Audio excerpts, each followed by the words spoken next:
Voltei aqui, gente, com o terceiro vídeo de tutoriais, provavelmente quarto ou terceiro.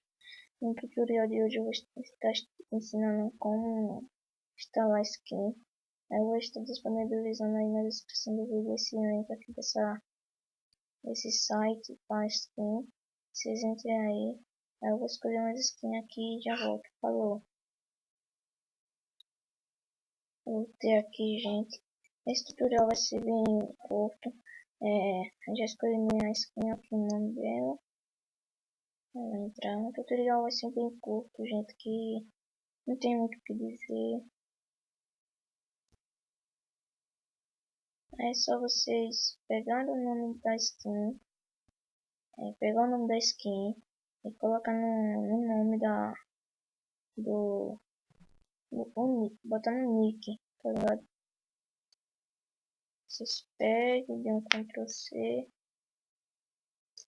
Vocês pegam o nome da skin e coloquem lá no nick. Só isso, naquele site lá. Aqui vai ser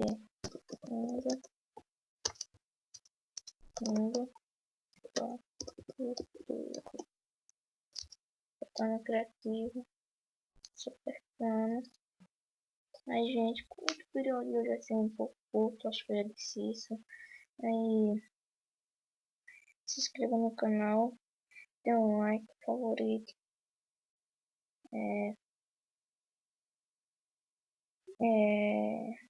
Como pode dizer, funciona mesmo, essa skin é bem legal. Quando eu construir o mundo eu já vou. Falou. Voltei aqui, galera.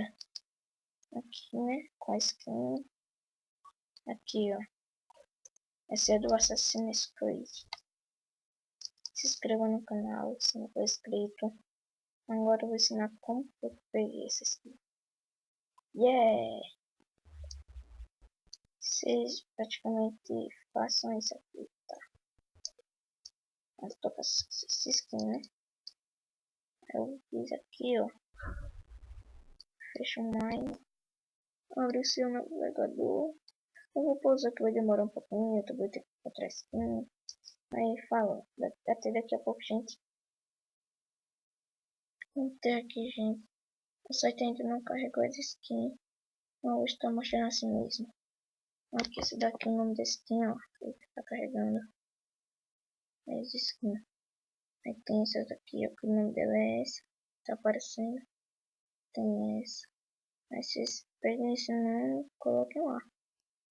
No nick do Minecraft. E dá pra rodar em servidor também. De boa. Aqui a minha. A minha. Bom, gente, eu vou estar encerrando o vídeo por aqui. Aqui o note. Está encerrando o vídeo por aqui. Espero que tenham gostado. Se inscreva no canal se não for inscrito. É nóis. Falou. Eu vou. E falou.